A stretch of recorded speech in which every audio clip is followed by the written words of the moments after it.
Road rage can have dire consequences on road users, causing people to get into traffic accidents or possibly sometimes deadly fights with others that can escalate into life-threatening situations. When you get mad, you lose 80% of your cognitive process in decision-making, causing you to commit acts on the road you wouldn't normally unless faced with road rage. An example of road rage was recorded on CTV News on May 6, 2019 at 12:16 p.m. A man shot during reported road rage incident.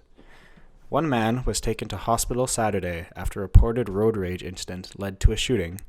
Police responded to the shooting in Kingsbury Avenue and McPhillips Street area around 5:55 p.m. Officers said 2 men driving in one vehicle became involved in an incident with 3 men in another vehicle. The 2 cars pulled over to a parking lot where, police said, an argument broke out and one of the men from the car with 3 people was shot. Pew! The 2 men from the other vehicle left the scene. See you later, alligator. In a wild crocodile. The man was taken to hospital in critical condition, but was later upgraded to stable condition. Around 6:15 p.m., police arrested one suspect at a home in the 800 block of Selkirk Avenue. Winnipeg's Christopher Jr. Captivity, 19, has been charged with aggravated assault and assault with a weapon, among other charges. On Sunday, around 3:50 p.m., a second suspect went to the police headquarters and was arrested with offenses including discharge a restricted firearm or prohibited firearm with intent. They are both in custody.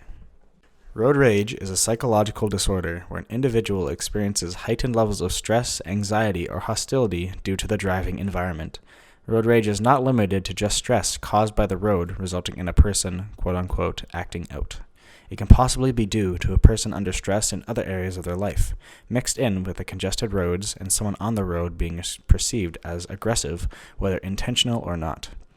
Rage doesn't just occur on the streets. People in a grocery line can also get stressed or annoyed. Unlike the streets, everyone involved is a person. Quote-unquote, road ragers don't see the offender as a person. They, quote-unquote, thingify the person. The heavy metal shell of a car is a safe haven. Road ragers don't think about the consequences or even about others on the road being real people with families. Road ragers are suffering from a psychological disorder that makes them selfish, power-hungry, angry, and vindictive. A recent study on people who experience road rage recorded that the average offender has raged at least 27 times. On May 23, 2019, 11:15 a.m., Global News received this story. Cyclist's bike flattened by semi in downtown Winnipeg road rage incident. A Winnipeg cyclist saw his ride flattened in a downtown road rage encounter with an angry truck driver on Tuesday.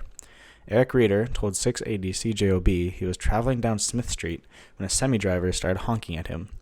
Reeder said he pulled over to talk to the man, at which point the semi, which had out-of-province plates, drove over his bicycle.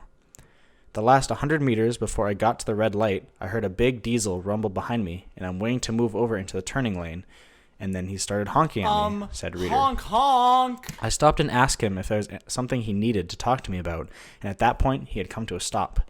He popped the clutch and he drove over my bicycle. Reeder was on the bike at the time and said he had to jump off to avoid getting hit. This was him being angry and using his big rig to try to get back at somebody. He felt he was delaying him by a few seconds at a red light. In a social media post about the incident, Reeder said he flagged down a police cruiser, but aside from taking statements from witnesses, not much was done. He said his bike, a vintage cruiser, will still need a new wheel.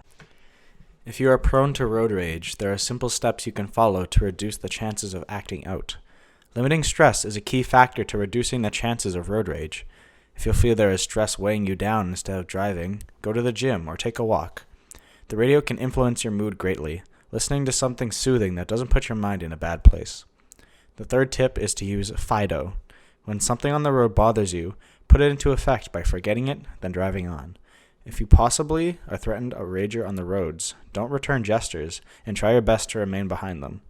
A person consumed by rage can do less damage if they're in front. Another option is to try and make eye contact to get the rager out of their thingify state, though this may instigate them. Remember, driving is a privilege, and at the end of the day, it is your responsibility as a driver to keep others safe on the road.